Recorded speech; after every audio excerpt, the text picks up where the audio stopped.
यहाँ आने का कोई खास कारण नहीं था, परंतु हालात ही ऐसे बन चुके हैं, अब किसी भी हाल में चुपचाप नहीं बैठा जा सकता। जी हाँ, मैं आप सभी का ध्यान कश्मीर के पहलगाम आतंकी हमले की ओर आकृष्ट करना चाहती हूँ। आप में से बहुत से लोगों को उसके बारे में पता होगा और केवल आप ही नहीं, देश के बहुत से लोगों को उस बारे में जानकारी होगी। परंतु बड़े आश्चर्य का विषय है कि जानकारी होने के बावजूद भी सभी देशवासी एक मूर्ति के समान चुपचाप बैठे हुए हैं। पहलगाम में जो हुआ उसे शब्दों में बयां नहीं किया जा सकता।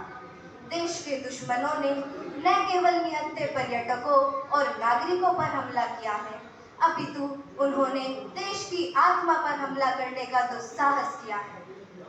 कुछ लोगों के लिए सिर्फ संख्या होती है कि 20 की मौत हो गई, 25 की मौत हो गई, परंतु जो अपने करीबी को गंवाता है वह जानता है कि इसके पीछे की पीड़ा क्या होती है। वसुधैव कुटुंबकम तो आप सभी ने सुना होगा, जिसका अर्थ होता है यह पूरी वसुधा, यह पूरी धरती एक परिवार है। परंतु जब इसी परिवार के किसी सदस्य को हम खो देते हैं तो हमें फर्क भी नहीं पड़ता।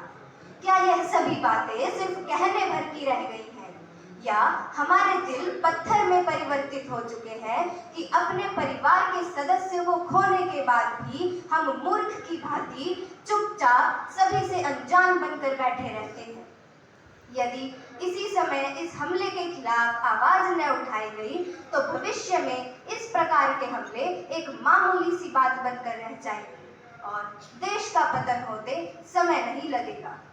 यह समय विभिन्न जातियों और वर्गों में विभाजित होने का नहीं है, अपितु एकजुट होकर इस प्रकार के हमलों पर रोक लगाने का है। यह हमला मानवता पर एक बहुत बड़ा धब्बा बन चुका है, जिसे मिटाने के लिए हमें अथक प्रयास करने होंगे तथा एक साथ मिलकर इस प्रकार के हमलों को रोकना होगा।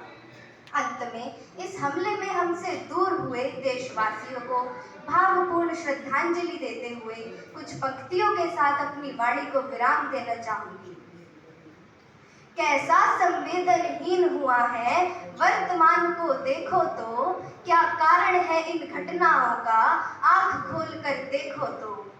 क्या हुआ मनुज मानवता को, क्यों शर्मसार नित होती है, ऐसे दृश्य देख देख कर यह धरती भी प्रतिदिन रोती है, यह धरती भी प्रतिदिन रोती है। आशा करती हूँ मैं अपनी बात आप सभी को भली प्रकार से समझा पाई। धन्यवाद। जय हिंद, जय भारत।